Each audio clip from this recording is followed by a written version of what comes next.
A questão objetiva é a seguinte: como é que o governo sai, por exemplo, de um ataque especulativo do dólar? Porque o mercado, que manda geral sempre, né? Com Ele, a controle qualquer de tipo. capitais. Com controle Como? de capitais. Com controle de capitais. Até a Malásia já fez controle de capitais. Como é que se faz isso, professora? Como é que é isso? Traduz para um pobre mortal como eu, que não entende essas Tem questões a várias, fundo. tem várias formas de fazer controle de capitais. Tem uma forma mais drástica, que é estabelecer controle mesmo, porque a moeda sai através das instituições financeiras e o Banco Central não exerce esse papel de controlar a entrada e saída de moeda. Não exerce, pelo contrário, é farra geral.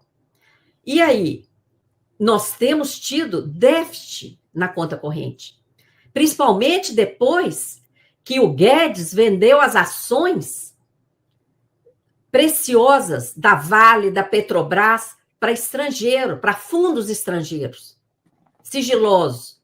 Pode ter sido até para ele mesmo, né, que ele tem conta lá fora, mas a gente não sabe. Mas é para estrangeiro. A remessa de lucros aumentou. É tudo farra, não tem controle, não tem limite. Então, primeiro, poderia controlar. Por que o dinheiro está saindo daqui? Tem que ficar aqui. Tem que gerar a renda aqui. Essa é a mais drástica. A segunda é tributar. Vários países tributam remessa de capitais. Bota aí uma tributação no Canadá, você elogiou o Canadá, você sabe quanto que é a tributação lá? 51%. Então, a pessoa vai mandar o dinheiro, vai pagar 51 ou vai investir lá? Para não perder 51. Entendeu? Então, aqui tem muitas formas de fazer. A questão é subserviência ao capital financeiro, achando que esse capital financeiro vai ter algum respeito por quem respeita esses que não estão nem aí para o nosso desenvolvimento socioeconômico. O Brasil está sendo muito roubado há séculos. Não é? E agora, o veículo do roubo tem sido o sistema da dívida. E nós vamos continuar falando, José. Nós vamos continuar falando, porque novas gerações estão vindo aí. O pessoal jovem que quer ter direito a um futuro vai ter que enfrentar o sistema da dívida. Ou nem terá país. Tá? Porque Professora, seria essa luta sua, minha, de tantos outros brasileiros, ela certamente vai acabar ganhando espaço nas eleições de 2026, porque nós vamos trabalhar em cima disso firmemente para isso ser um ponto de pauta, um ponto de discussão. E até antes disso, através do presidente da República vindo a público fazer as lives, fazendo uma interface maior com a sociedade, esse vai ser um tema central, porque sem resolver essa questão, como a senhora sempre levanta, não sobra dinheiro para saúde, para educação, saneamento básico, infraestrutura. O país como o nosso não pode ter o mesmo tipo de raciocínio de um país que já resolveu seus problemas sociais. Nós temos um abismo social gigantesco aqui. Então, não adianta comparar assim, o Brasil gasta a mesma coisa que a Alemanha em educação, gasta a mesma coisa que o Japão em saúde, porque esses países já estão lá na frente. Nós temos que gastar muito mais do que isso.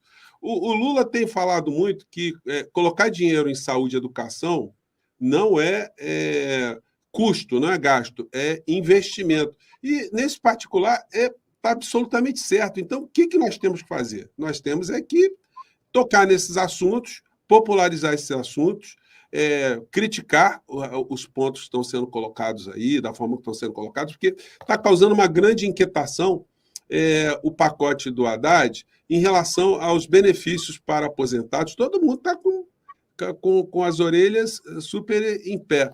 E o impacto político desse pacote, pelo que eu estou percebendo aqui, interagindo com as pessoas, está sendo muito ruim, porque mesmo as pessoas que não serão afetadas diretamente, por exemplo, quem que está recebendo o BPC de forma correta, benefício de prestação continuada, que tem uma pessoa que tem uma necessidade em casa, tem um idoso e tal, essas pessoas estão preocupadas, estão tensas, porque quando se fala em recadastramento, em fazer uma biometria.